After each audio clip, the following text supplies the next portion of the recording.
Chù, đang tư vấn lông mày, đem cái hàng lông mày của con hút vừa mua đó ra.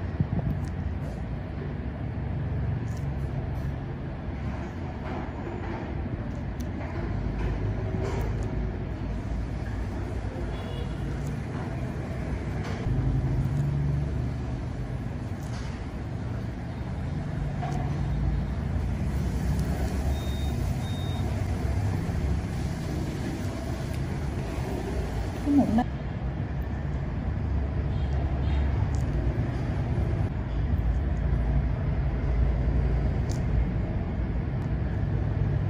Mấy người mà bay một bờ á, thấy mấy người nó tậu như vậy. Hình như thấy bay nước ngoài đây thấy ai không tậu hết. Chắc phát giống chân biển mình. Mà chân gấp bay nước kia ngay.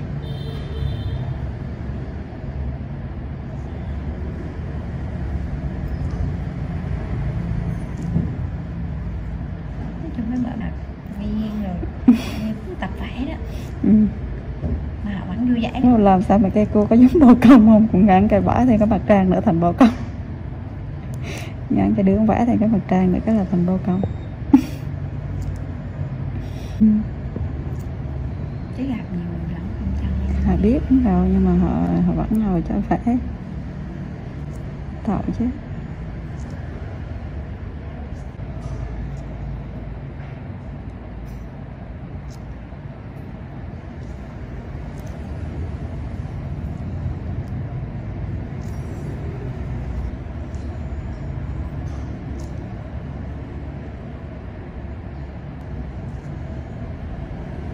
Mấy đứa cô thấy khách dọn dẹp cho tôi gì. Cô thấy khách dọn dẹp gì đi.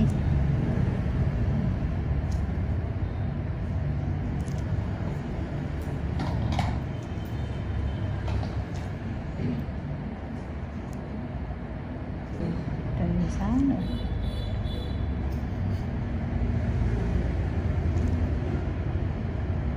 Đây là điện có số lạnh đúng rồi.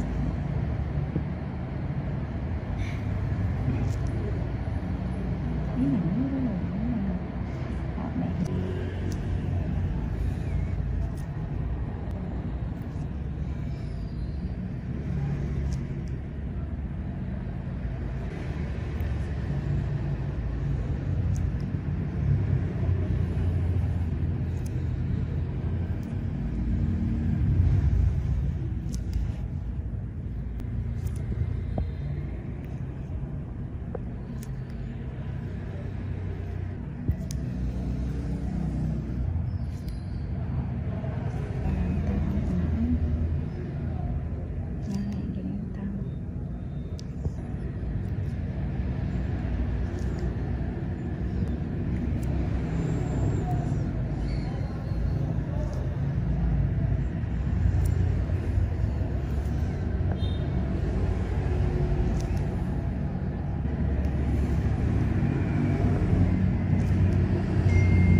Có thằng Quân ở nhà em biết ngủ á. Hả? Thì ở trong phòng nó không cầu như đứa nữa luôn á. Hả? Một ít Tự riêng tư các bạn. Rồi đột ngã qua đó. Đuổi như đuổi tờ. Nằm thèm cái phàm đó. Mà kể cả không có hát mình thèm vô ngay. Vô ngầu cho nó. Ngầu cho nó an rồi đó đó. Ví dụ như có con bác mà mệt lắm bụt. Mẹ mày chứ mày cho nhiều đó mày chứ bác thì ghen tị lạ. Ghen tị lạ. Bác chẳng không có nhìn buồn, không có ngày từ nhìn buồn thôi. Nó lườm liếc đó đó. Bữa nó làm gì đây? Làm gì đây mà ta bồng bác, mua ta ơn bác. Cái thấy mẹ ơi chứ mua định hôn mẹ cái chợt nhớ là ông bác. Và đúng lần đầu nhìn luôn á. Cái định hôn mẹ cái ôi cái chợt nhớ là ông bác và hôn bác. Thì cái con gái đại miếng phải cán trong hôn bác trước là nó qua hôn đầu sau. Chứ không đâu. Bởi chứ nó lần không có thác rồi chị mà về ra là không nữa. Tại có con bầu của trẻ.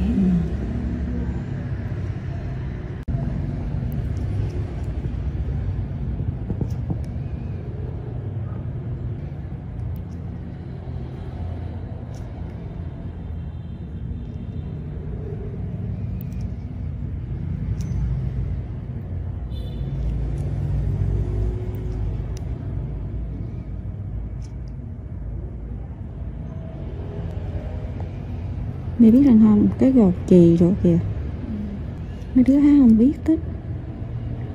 Cho nên ví dụ như muốn làm chi đó, mày muốn làm chi là mày xa tụi hát. Chứ còn mà ví dụ như bạn ta là không quen rồi. Nhờ tụi hát mà. Ví dụ con mới nói là chị Sa đang làm đứa làm, nhưng mà tụi hát không biết để làm cái công việc đó. Sa ví dụ trời ơi, tụi hát sẽ không biết để làm.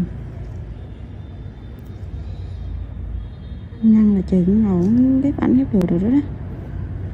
Mà lúc đông quá thì ra mà bị ghép ảnh được. Không, lúc rảnh ghép chứ còn lúc đông đang ghép.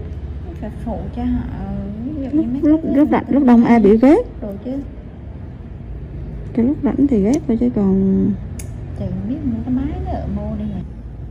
Ngậu cái thay kim đi, thay kim đã nó mất thời gian. Kim mua đã cài. Thế chứ mà Chúng ta thi hay cái chỗ với cha nó được chỉ đó tàn. Chắc là chúng ta thi, không thấy các bạn được sao.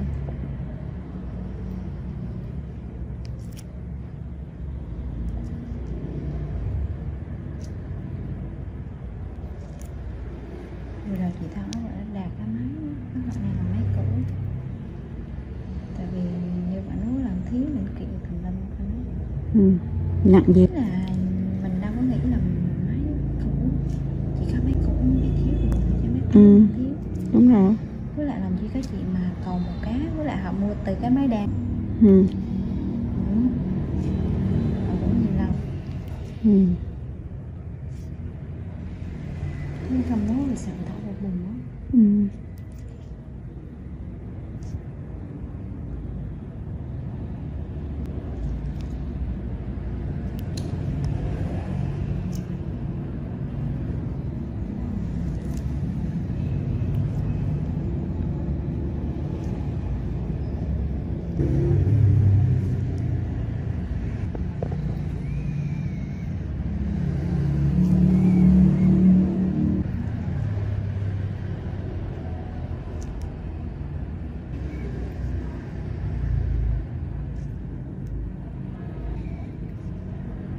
Sẽ không có hóa nữa.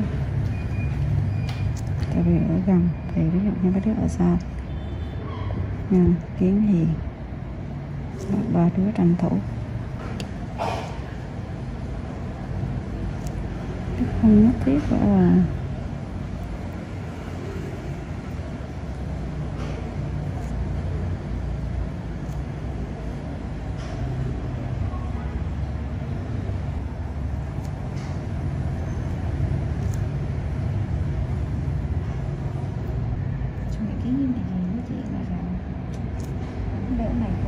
chỗ nó hơi túi á bạn.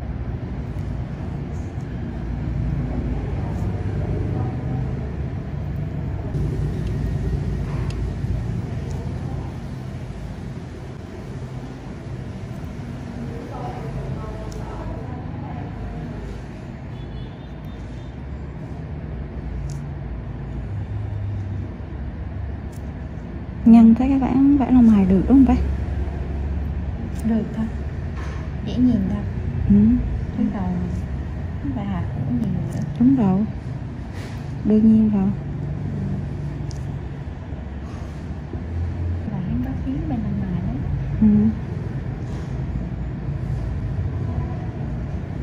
Mình cả tranh thủ mai đồ trẻ nó đi, chứ còn mai đồ nó kiểu là không tin tưởng nó đi. Đúng rồi, thì phải mai bay sang rồi mới có cây và nó đem vẽ về mai cho tôi xíu không? Đi ra 3 lần rồi mà mẹ chưa mở cửa. Lọ đấy lợn. Mẹ là thắng đóng cửa mà.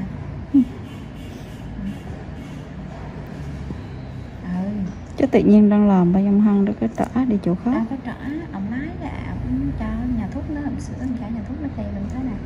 À đúng không? Trời, đang cho họ thêm người trong lái là sữa cho chỗ khác thuê rồi. Thì ông cho thuê luôn cát của ông luôn, ông nghĩ bó ở quanh. Không phải sửa lại cho để ông mở cái sim card nó kìa. À chắc phải mua ông lái là của bả để ông cho bà Tình thuê hả, phải không ta? À mua không, bả là kế bên nhà thuốc tay. Thuốc tay là lái đồ làm ra luôn cái nói gì đó, đại khá là bởi cho nên con này rõ đang nãy dễ sợ mà nói cho thấy. Phải để cho bả đó. Bả rồi sang rồi mới tới cháu ruột ổng, sang rồi mới tới lượt con Ni. Thật sự. Cái này là mặt bàn chỗ đó này. Máy, anh cho thêm máy. Chị 6C, 1996 to 2005, review. Basically a stripped-down Honda GL 1500 Gold Wing, with lower gearing and 6 carbs, the Honda F6C Valkyrie is actually reasonably good fun to ride, and some might say its best-made motorcycle in America. The Honda Rune 1800 looks like some kind of Dan Dare spacecraft, mental. Ride quality and brakes. Here, the Honda F6C Valkyrie surprises many riders. So long as there's plenty of advanced planning, the motorcycle can be made to go around a corner fairly fast, for a cruiser, and still offers a luxurious ride on motorways. The Honda Rune 1800 is more ponderous, but then you'd want to travel slowly so people could stare for longer. The Honda Valkyrie's big problem for many cruiser riders is that it just isn't a V-twin. Instead, a burbling flat 6 Honda GL 1500 Gold Wing motor seems to sanitized for most, too damn quiet. Sure, the Honda F6C Valkyrie's 100 brake horsepower motor is enough to send the thing whizzing along in unfeasible speeds, but it's easily out-accelerated by the Triumph Rocket 3, any old Yamaha VMAX and a whole boatload of rival power cruiser motorcycles these days. The Rune 1800 isn't really any faster. The Honda F6C Valkyrie rarely goes wrong, ever. It is a beautifully made motorcycle, with lavish chrome, thick paintwork and an engine that can cover 100,000 miles with basic oil/filter changes. The main problem with the motorcycle is keeping its hundreds of nooks and crannies clean. Double that cleaning time on the Honda Rune 1800. Our Honda Valkyrie FC6 owners' reviews show a very reliable bike, which is the norm for Hondas. For most of its life it was available as a personal import from the USA, and there aren't that many around, which keeps resale values high. Honda F6C Valkyrie motorcycles with the hard luggage touring kit on seem to be sought after. Buy a good used motorcycle and you can 5 years biking for about $2,000 in depreciation. The Honda Rune 1800 costs big bucks and is for lotto millionaires and poseurs only. Huge brakes, beefy forks and a proper two-person saddle are some of the useful features on the Honda F6C Valkyrie. It could use the reverse gear of the Gold Wing and there's no screen as standard on the Honda F6C Valkyrie. Naturally, there's a whole phone book of accessories to be had, from both Honda and US aftermarket motorcycle accessory suppliers. Sci-fi bodywork on the Rune looks stunning. Welcome to BBC Motor Reviews channel. KTM 1090 Adventure, 2017 on review. The chassis copes with the extra power with ease. In fact, it feels like it could handle a further 25 brake horsepower. The conventional 48mm WP forks and WP rear shock work straight out of the box. The forks are non-adjustable, but on our test route that didn't pose any problems. A 170 section rear tire and the 1090's relatively low weight enable it to be hustled with ease. Boring it certainly isn't. Unfortunately, we had less than ideal conditions to test the new 1090, but wet riding did highlight the bike's rider friendliness and near perfect fueling at low speeds. There are 3 riding modes: Sport, Street, and Rain, with an optional off-road setting. Each mode changes the engine characteristics and level of traction control intervention. Although it's called the 1090, the engine is the same 1050 cubic centimeters motor as used in the outgoing 1050 Adventure. In the old model, KTM restricted it to 95 brake horsepower, but they've unleashed an extra 30 brake horsepower for the 1090, pushing peak power to 125 brake horsepower and torque to 80.4 ft-lb. On the road, it deals like KTM have thrown a bottle of vodka into the punch bowl along with a dozen cans of Red Bull. The 1090 is much livelier and more fun to ride, yet still has the ease of use of the original 1050. Confusingly, KTM also offer a 95 brake horsepower version of the 1090, which can then be restricted further to 47 brake horsepower for those on an A2 license. KTM's LC8 engine is a proven motor by now, with few problems to report, and KTM's Adventure family are well built. The 1090 Adventure comes in much cheaper than the more premium competition, without skimping on quality. The standard price of £11,299 is good value, although the bike we tested would have cost £12,800. As the 1090 is the baby of the Adventure range, the spec doesn't quite match that of its bigger brothers, but you do get 3 riding modes as standard: Sport, Street and Rain. An off-road setting can be unlocked with the optional off-road pack, £243.78. Traction control and ABS are standard but not lean sensitive, and the TC can't be deactivated on the move. Old-style clocks remain. Welcome to BBC Motor Reviews channel. Cinis Akuma 125, 2022 on review. Priced at £2,599, the Akuma significantly undercuts the popular Honda MSX 125 Grom, which is its obvious target. And though my preference is for traditional-looking bikes with a retro feel, like the WK Scrambler or Cinis' own Outlaw, after riding the updated Akuma, I'm genuinely impressed. Ride quality and handling are altogether spot on, and though not the outright fastest, it's plenty quick enough. Yes, perhaps the seat leans you a bit too far forwards, and at 6 foot tall my knees are a bit high, but this aggressive style and involving feel make the Akuma a confidence-inspiring and solid first ride for any newcomer. If I wasn't a skint student on part-time wages, I'd buy one without a moment's hesitation. Can't say much more than that. For 2022, the Cinis has larger 14 inches wheels, upgraded from the previous 12 inches. Still small, they improve handling and give a stable feel around corners, while still making the Akuma very agile at low speed and in close quarters. The handling is smooth too, thanks to the suspension and low center of gravity, and with the seat pushing you forwards you can really feel every inch the bike. Leaning forwards into corners and tucking in on the straights, the Akuma might be a modern monkey bike but rides like, well, a proper bike. They call it the Mini Monster, and it deserves the nickname, being a down-to-earth yet modern bike that both looks and rides the part. Being angled steeply forward means the seat does affect comfort, and with the abrupt shape of the tank you need to be gentle with the brakes. The Akuma is also very compact. It's physically smaller than my own WK Scrambler 50. However, although perhaps better suited to smaller riders, with its 820mm seat height, the Cinis happily supports 6 feet of teenager. Both the front and rear brakes very good, and they're combined, which means the front is linked to the rear. There's no ABS, however. Being air-cooled instead of liquid-cooled doesn't really match the modern style of the Akuma, and with 9.7 brake horsepower it's not as powerful as other more modern bikes. However, this also means welcome simplicity, and you'll get your money's worth of reliability. It's also fast enough. Accelerating sharply and with a more than adequate 67 miles per hour indicated top speed, the Akuma feels swift and has the smoothest, easiest gear change of any 125 cubic centimeters bike I've ridden. Most noticeable of all the Akuma's features is the 3-tiered exhaust. It's not just an eye-catching MV Agusta styling trick, but 3 fully functioning pipes that sound ace as well as looking great.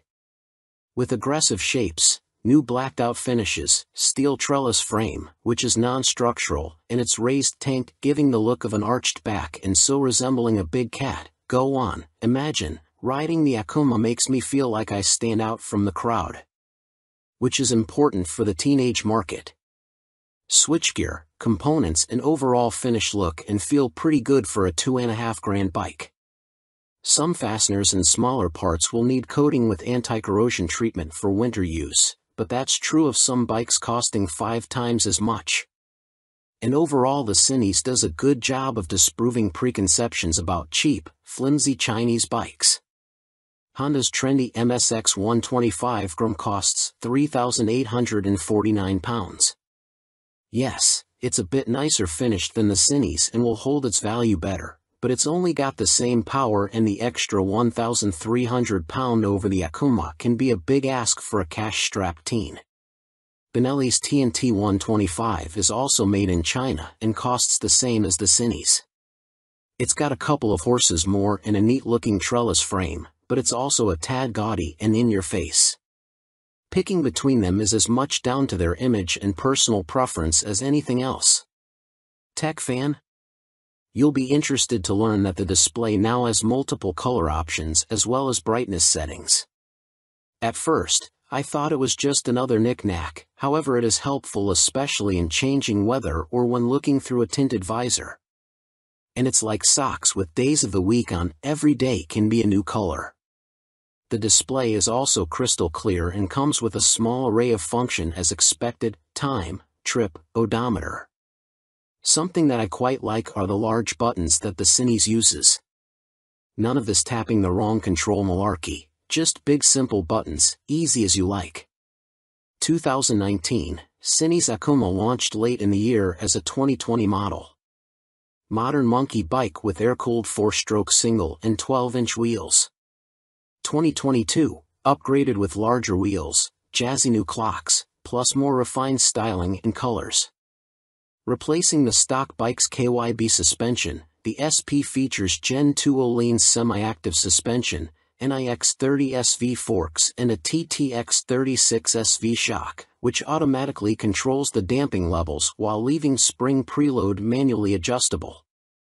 Featuring spool valves rather than traditional needles valves, which Öhlins claim deliver faster adjustment and a more accurate responsiveness at the low and high ends of the adjustment range, the SP suspension can be set in one of 3 semi-active damping modes, A1, A2 or A3, or one of 3 manual setting, M1, M1 or M3, which remove the semi-active function and allow fixed damping settings to be selected via the dash.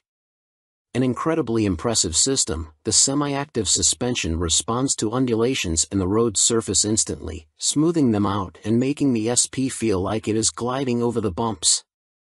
Harsh ones still give you a kick, but unlike on a conventional system, the semi-active damping instantly recovers and keeps the MT nicely composed, a feature that reduces its tendency to shake its head when exiting bends under hard acceleration. On the UK's roads, A2 is the best option for bumpy B roads where A1 suits fast, smoother road better, and A3 is more for straight-line cruising, as when the pace ups it feels a bit soft at the rear end. And the SP's brakes are better too. Fitting braided steel lines can make a bike's brakes feel horribly dead at the lever, as they lack rubber lines comforting initial squish. However, on the SP there is still enough feel to allow you to apply small amounts of pressure accurately via the new Brembo Radial Master cylinder. They don't scream race bike and aren't as fierce in their bite as some rivals' setups, but are fine for use on the road, and it is great to see the SP and stock MT now featuring cornering ABS thanks to the addition of an IMU in this latest generation. Good and bad news with the new Euro 5 compliant engine. Starting with the good, thanks to the revised fuel injection system, the throttle response is now smooth. In B mode, A mode is still a bit too aggressive for road use, and the crossplane's enhanced mid-range surge of power is staggering, as is the wonderful offbeat sound, which has been tuned through a new intake system and feel. But despite lengthening its gearing, the MT remains a noticeably thirsty bike and recorded 41 miles per gallon on our test ride, which is what Yamaha claim, but still equates to a range of just 155 miles until the 17-liter tank is empty. If you opt for the SP, alongside the Öhlins suspension you gain braided steel brake lines as standard, as well as a 3-piece belly cowl, black bars and levers, and a stitched seat. Unlike the stock bike, which comes in 3 color options, cyan, blue and black, the SP is only available in Icon Performance, and it also features a polished metal finish on its swing arm where the stock bike has a black painted one.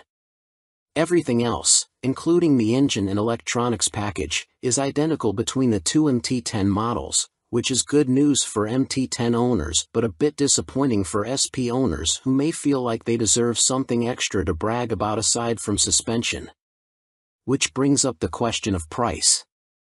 The MT10 SP costs £2,500 more than the stock MT10 at £16,000, which is tantalizingly close, especially when you look at a finance package. On a PCP deal after a £3,000 area deposit, you are looking at paying about £35 a month more for the SP when compared to the stock bike. That's about the price of a takeaway meal for two every month, which seems a small sacrifice to gain that all-important Öhlins bling. In terms of running costs, both the SP and stock MT10 have the same poor fuel economy and cost roughly the same to insure and service, so that's not a factor in ownership, and the SP should hold its residual value a bit better. How does it stack up against its rivals? Very well. The SP is £16,000, where a Ducati Street Fighter V4 is £19,551 or £21,651 in S-Guise with semi-active suspension. The Aprilia Tuono V4 factory is £16,900, the KTM Super Duke EVO £17,899, Triumph Speed Triple 1200 RS £15,500, which lacks semi-active suspension, and the Kawasaki ZH2 SE £19,079. Sharing the same tech package as the stock MT, the SP is no less impressive when it comes to its safety assists. Thanks to a 6-axis IMU, you get cornering ABS and TC as well as slide control and anti-wheelie that sit alongside an up/down shifter, engine braking control, cruise control and variable power modes, all of which are controlled via the new 4.2-inch color TFT dash, which lacks connectivity. While the electronics perform faultlessly, and the quickshifter is excellent, it is tricky to see which of the various acronyms you are selecting should you wish to tweak their. Welcome to BBC Motor Reviews channel. Triumph Rocket 3, 2020 on review. Suspension, steering and stopping are all worlds ahead of the previous Rocket 3. And as a result it now feels like a laughably large but comprehensively capable motorcycle, rather than a cartoon cruiser caricature. Related, 2020 Triumph Rocket 3 TFC news on MCN. First impressions might be dominated by the Rocket's vast proportions and the curiosity factor of cramming a motor larger than a typical family car between two wheels, but after a day spent studying the quality details, experiencing the meticulously managed power and appreciating the enormous improvements in refinement, you walk away feeling thoroughly impressed. The new Rocket 3 is exciting, eye-catching, attention-grabbing and pulse-raising, yet avoids straying into feeling frivolous, ridiculous, or pointless. Forget the previous Triumph Rocket 3's cumbersome bulk, heavy-handed handling, basic running gear and Romanesque name badge. The new Rocket 3's chassis is totally different. A cast aluminium spine frame replaces the old twin steel tubes, helping contribute to an incredible 40 kilograms saving over the previous bike, while steering geometry is sharper and the wheelbase is shorter. As a result, the Rocket now has a proper appetite for corners the old bike couldn't dream of. Turn-in is easy, holding a line mid-corner needs little inside bar pressure, and flick-flacking from full lean left to right, and still ending up where you intended, is absurdly accurate for a bike with a fueled weight north of 320 kilograms. Suspension is by Showa, with 47mm adjustable upside-down forks up front, and an adjustable monoshock monitoring the shaft drive. No electronic adjustment though, the clickers are all manual. The front's set pretty firm, meaning you can haul hard on the flagship Brembo Stylema front brakes. Even the rear brake is a 4-pot radially mounted caliper, to generate huge stopping force without the bike trying to tie itself in knots. Ride quality is generally good, though the short travel shock, just 107mm, has to work hard and can feel bouncy. Drive hard and you can clearly feel the rear end of the bike jack up though, a result of the torque reaction from the shaft drive being unchecked by any kind of parallelogram setup. The Rocket 3 comes in two flavors, Roadster R and Touring GT, with the main difference being riding position. The R has a higher seat, mid-set foot pegs and narrower bars, giving a more aggressive Street Fighter stance, while the GT's lower seat, feet forward controls and wider, higher bars give a relaxed, cruiser feel. Everything is transferable between the bikes, meaning you can create whatever kind of muscle power touring cruiser you like. Into the bin goes the Rocket 3's 2,294 cubic centimeters triple, replaced by this all-new, gruntier, smoother, cleaner, stronger and smaller 2,458 cubic centimeters engine. Huge 110.2 mm pistons eclipse the old 101.6 mm items, while stroke is significantly reduced, down from 94.3 to 85.9 mm, allowing Triumph to make a shorter motor. Peak torque is identical to the previous Rocket 3 Roadster, at 163 lb-ft, but the new motor holds onto that grunt for longer as revs climb. Where the previous Rocket's torque curve fell away sharply above 2,500 RPM, the new motor has a much fatter, flatter delivery. As a result, headline power is up to 165 brake horsepower. But as ludicrous as that might sound, the reality is that it's immensely easy to use. All that prodigious power is carefully controlled by the ride-by-wire throttle and predictive, lean-sensitive traction control, while output is restricted in lower gears and top speed is electronically limited to 138 miles per hour. It's a beast, but one of those big, fluffy, gentle, cuddly chaps from a Disney film. The colossal torque spread means you can ride it however you like.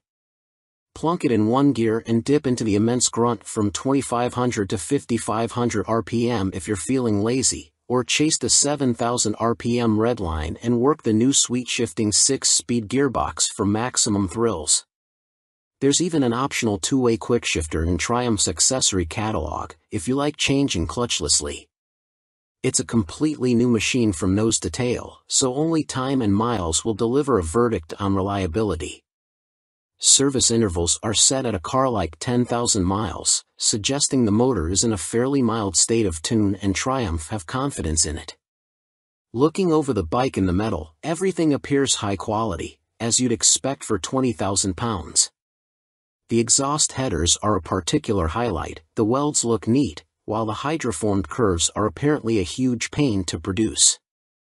Everything seems tucked away neatly, there are no vulgar cables or hoses dangling about anywhere, and wiring runs inside the handlebars.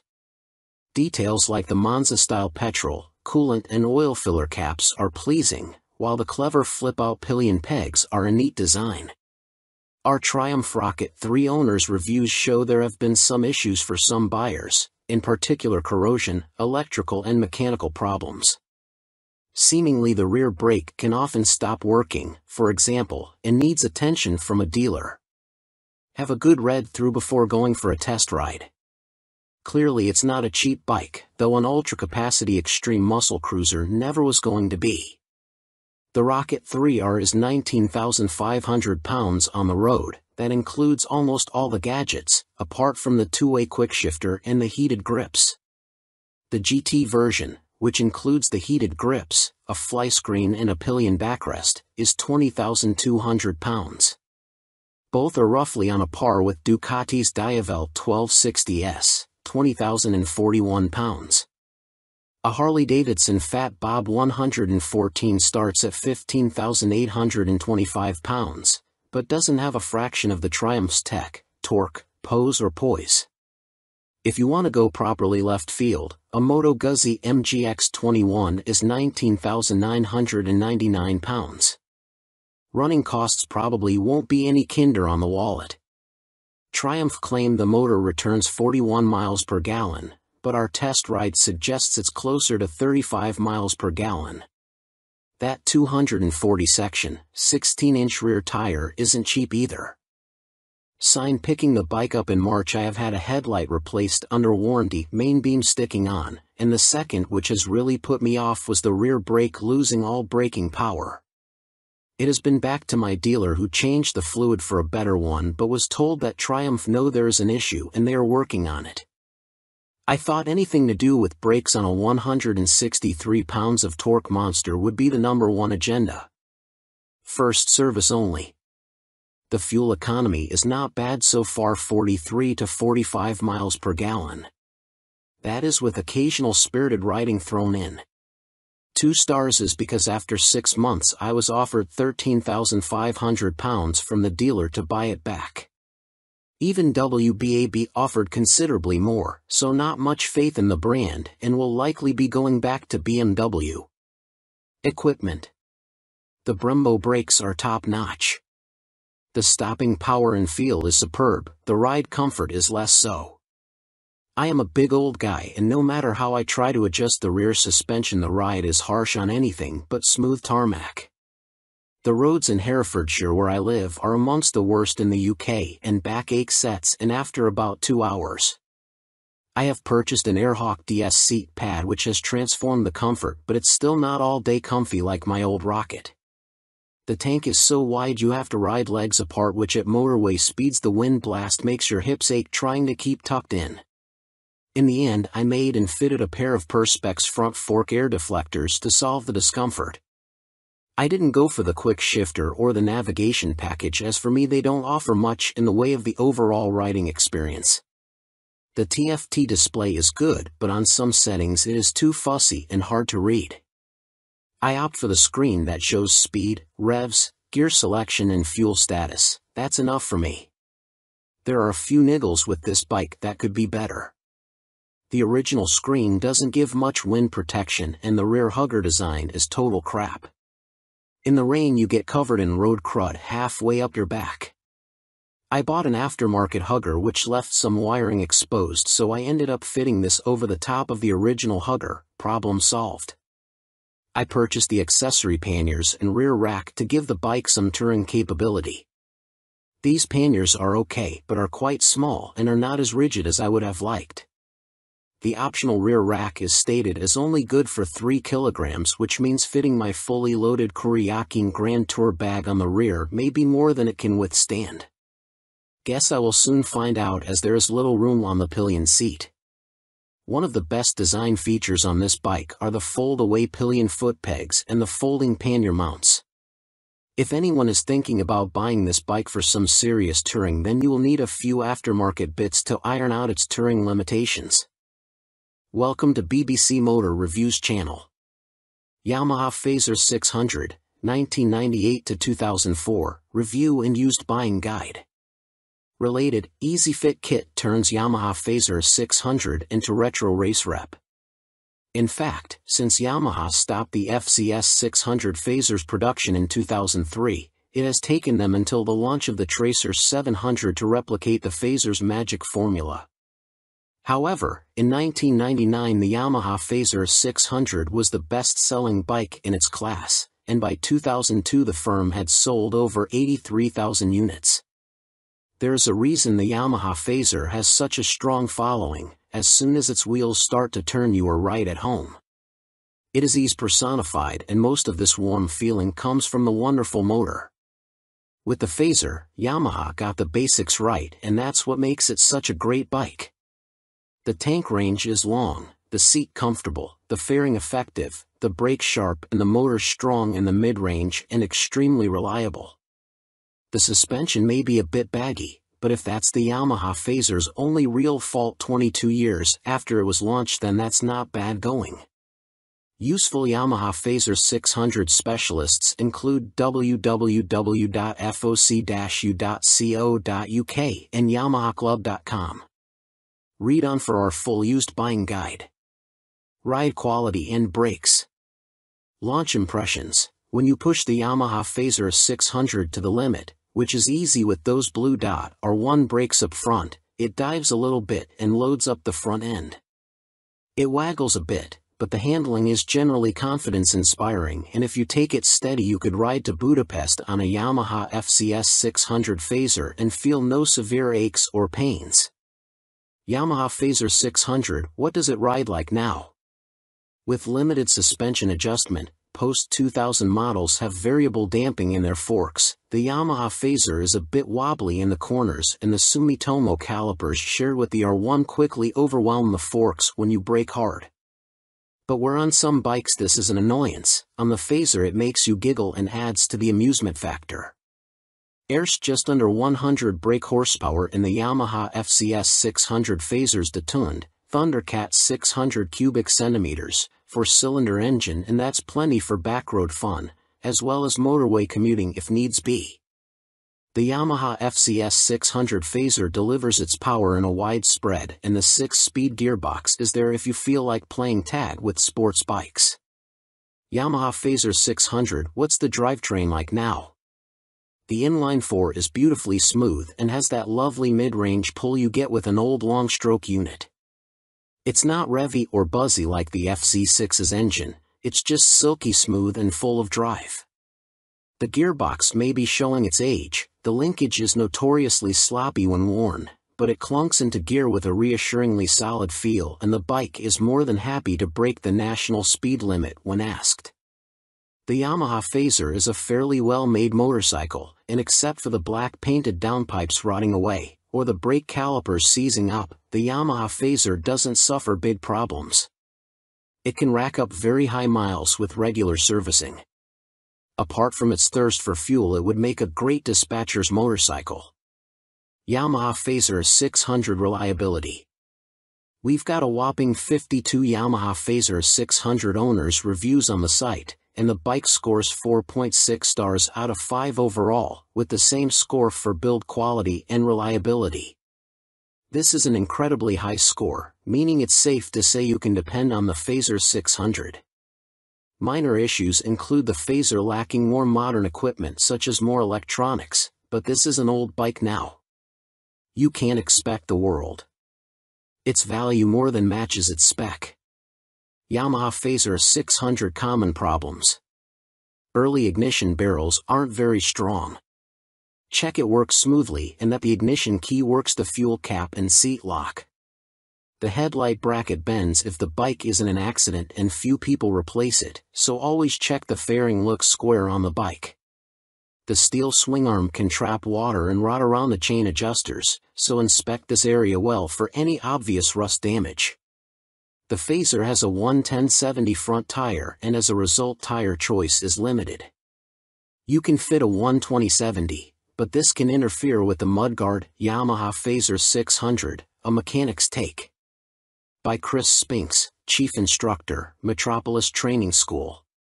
The key factor when buying a used FCS 600 Phaser is seeing if it goes into second gear. First gear on the Phaser is quite short, and the jump to second puts a lot of strain on the gearbox.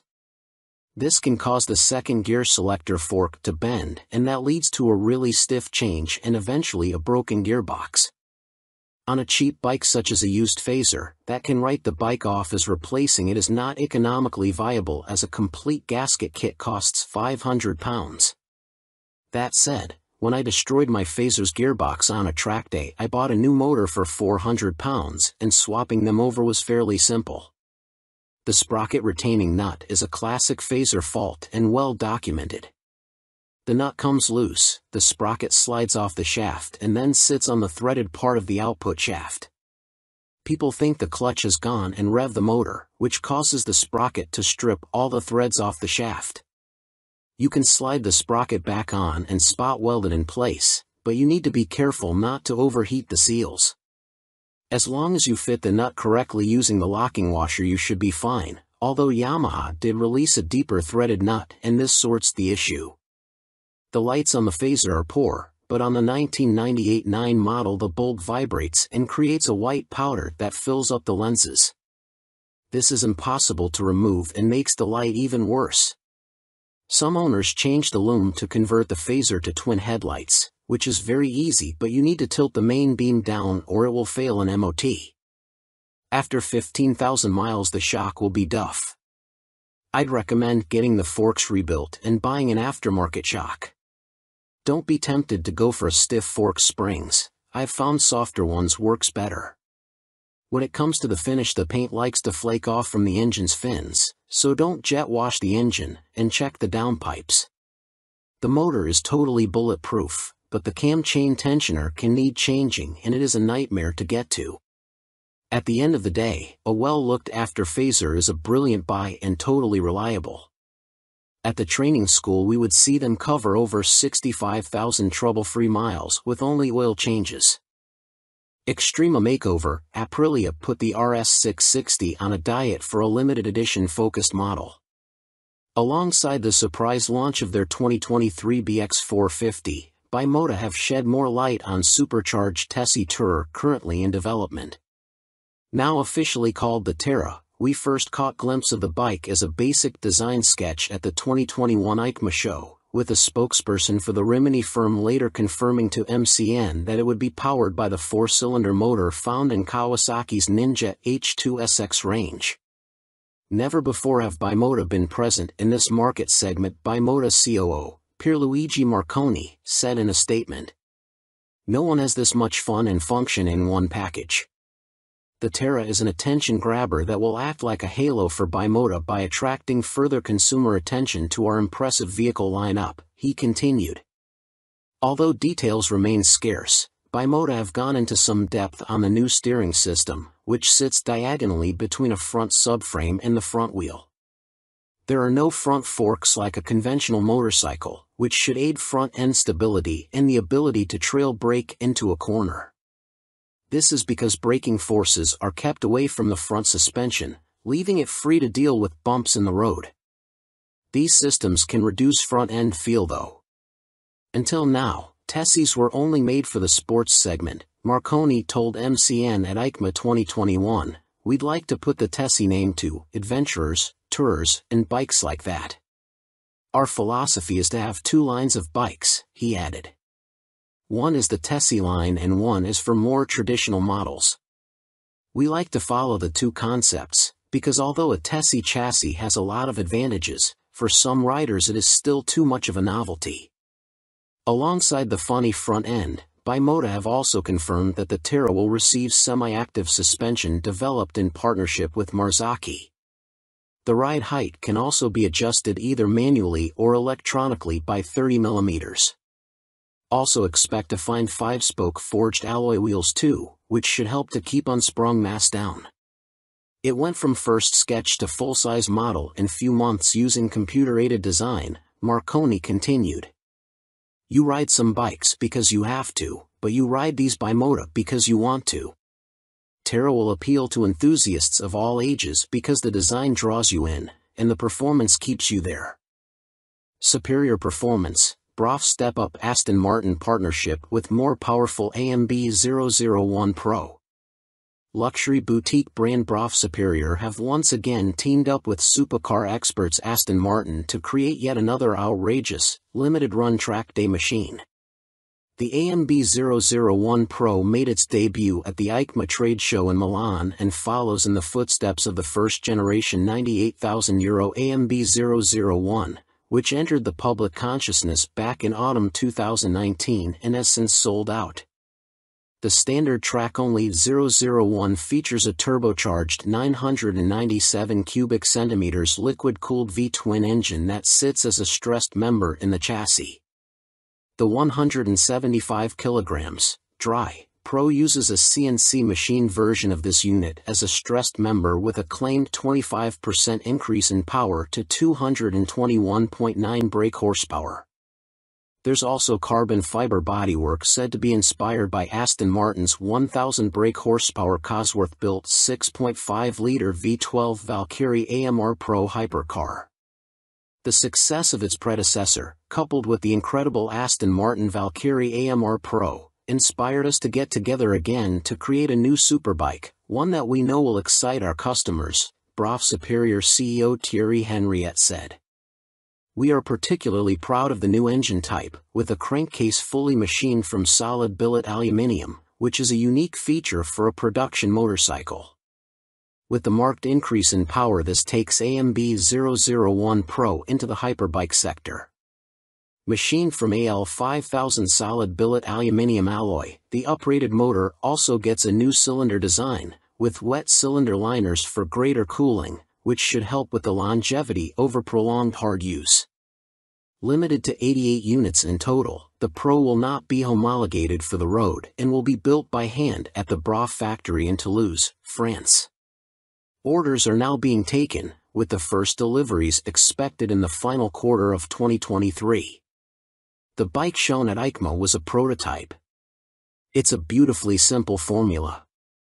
Form plus technology equals performance, Marek Reichman, Executive Vice President and Chief Creative Officer of Aston Martin, said.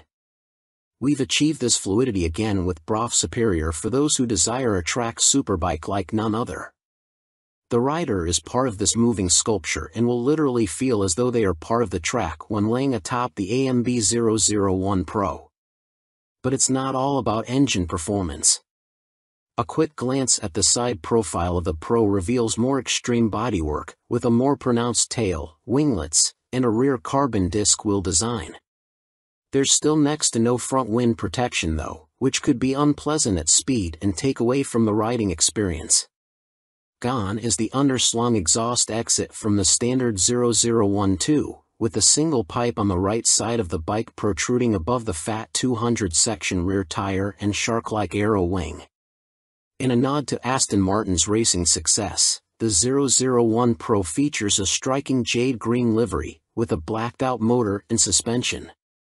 This suspension system comes in the form of a front double wishbone setup adjustable for preload and rebound, plus a rebound and preload adjustable monoshock.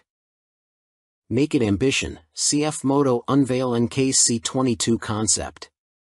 CF Moto weren't short of new bikes to show us at the EICMA trade show in Milan, including this naked roadster concept called the NKC22. The bike uses an 800 cubic centimeters parallel twin engine, presumably the same KTM 790 lump used in KFMoto's 800 metric tons models, but wrapped in a lightweight, sporty chassis. This concept version is covered in forged carbon bodywork with an engine fairing that doubles up as an aerodynamic wing. Front forks are heavy-duty upside-down units and look to be fully adjustable, while at the back a stylish single-sided swing arm holds a rear wheel blanked off with carbon inserts. CF Moto reside at the economical end of the motorcycle market, and so even this concept version gets J.1 brakes rather than the full Brembos used on last year's track-focused SRC21 concept. Twin SC Project exhausts complete the aggressive, sporty look and would, from the looks of them, far exceed UK homologation noise limits, so expect something more sensible on the finished bike. The M button on the left switchgear and the word Street on the bottom of the TFT dash display suggest that a selection of rider modes is available with up and down buttons for cruise control also included. And the telltale phone symbol elsewhere on the screen means there's smartphone connectivity, too. CF Moto reside at the economical end of the motorcycle market, and so even this concept version gets J.1 brakes rather than the full Brembos used on last year's track-focused SRC21 concept. Twin SC Project exhausts complete the aggressive, sporty look and would, from the looks of them, far exceed UK homologation noise limits, so expect something more sensible on the finished bike.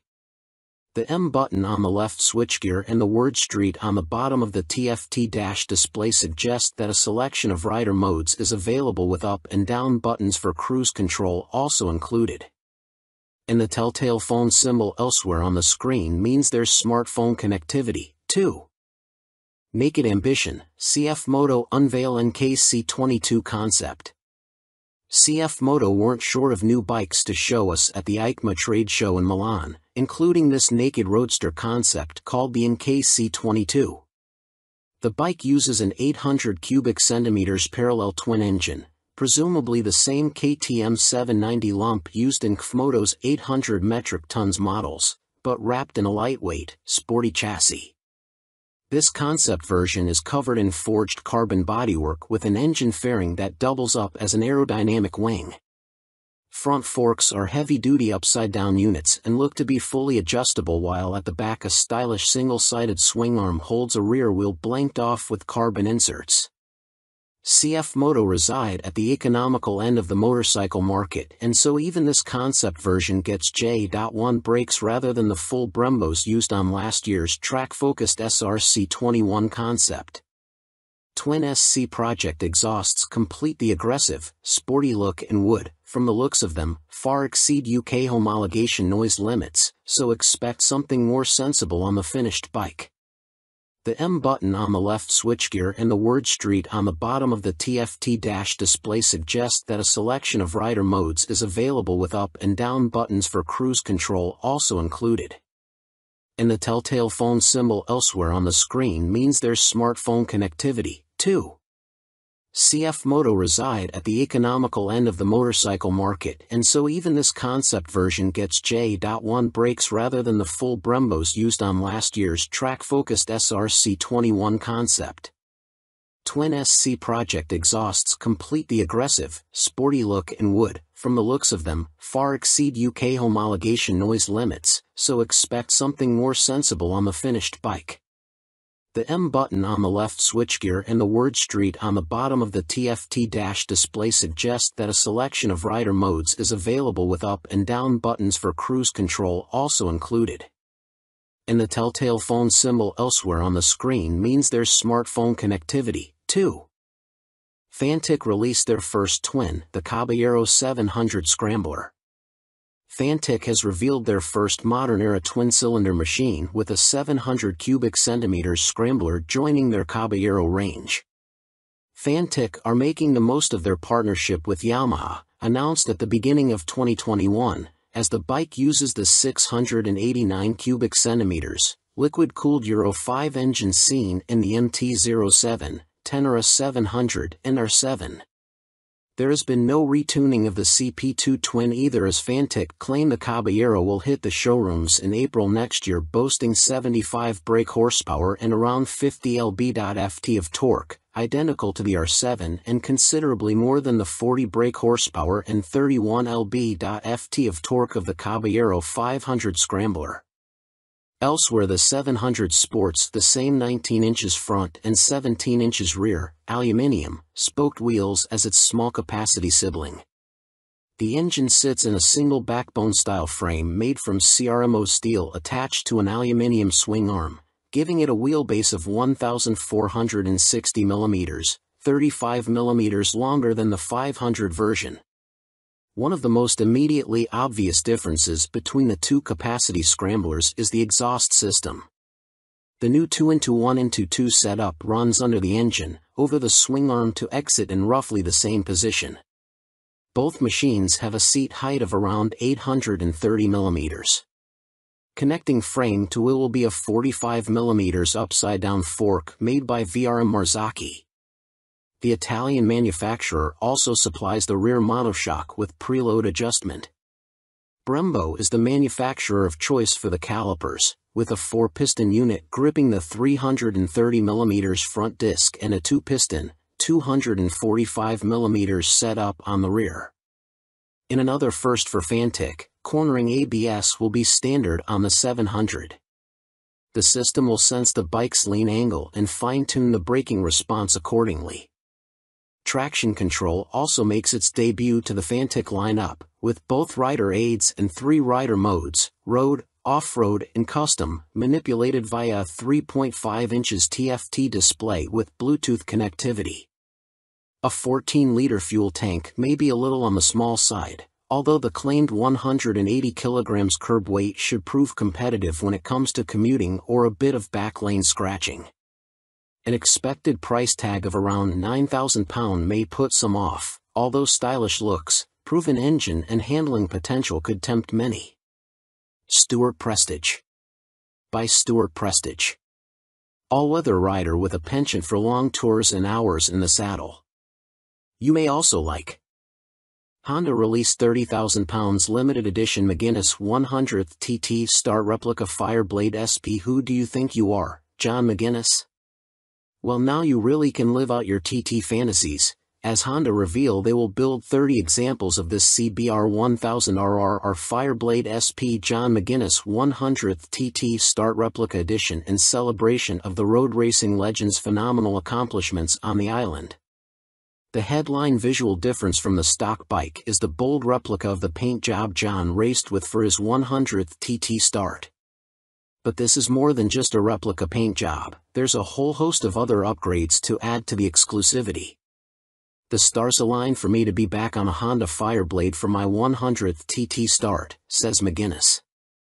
It's an awesome bike and has meant so much to me over my career. I'm proud of my connection with its place in TT history and of this, my replica. John McGuinness is the second most successful TT racer of all time, next to the late, great Joey Dunlop, and while revered as road racing legend, he has also had an exceptional short-circuit career, having raced in 24-hour world endurance races like the Bol d'Or and Le Mans, 500 cubic centimeters GPs, and the Daytona 200. He's a former British 250 cubic centimeters champion, has ridden in World Supersport and finished third in the 2009 British Superstock Championship.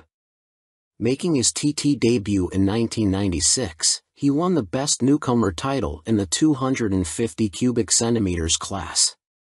3 years later, he took his first win, the 250 cubic centimeters lightweight TT. Over the ensuing 2 decades, 1999 to 2019, he has accumulated an incredible 47 podiums and 23 TT wins, as well as being the first to break the 130 miles per hour lap barrier on a Honda Fireblade, no less. So, what do you get for your 30,000 pounds? In addition to the already high spec of the CBR 1000RR Fireblade SP which underpins the replica, the limited edition blade gets a full replica paint job incorporating gold detailing and a film strip showing all of John's TT starts on Hondas. Unsurprisingly, this is where it deviates from his actual race bike, which also pictured his TTs on other manufacturers' bikes, and 100th start sponsor logos. There are gold wheel stripes, an individually numbered plaque on the headstock, genuine Honda carbon fiber front mudguard and carbon rear hugger, or rear seat cowl and tall screen, and Metzeler Racetech RR tires.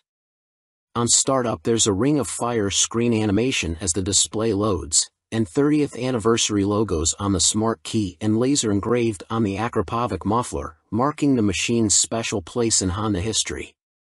And to cap it all, there's John's signature on the airbox cover. Honda are even offering the opportunity for a personal handover from John McGuinness MBE himself, at Honda Racing UK in Louth. If that's not enough, you'll also get a custom Fireblade garage mat, genuine Honda accessories indoor bike cover, 3D laser engraved crystal featuring a design of the John McGuinness 100th start replica. All inquiries and orders for the John McGuinness CBR 1000RR Fireblade SP 100th start replica are to be via the Honda dealer network, and if you want to see one in the flesh, it will be on display on the Honda stand throughout Motorcycle Live at the NEC from November 19th to 27th. Fantic released their first twin, the Caballero 700 Scrambler.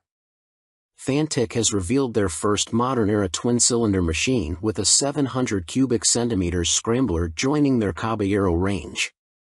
Fantic are making the most of their partnership with Yamaha, announced at the beginning of 2021, as the bike uses the 689 cubic centimeters, liquid-cooled Euro 5 engine seen in the MT-07, Tenere 700 and R7.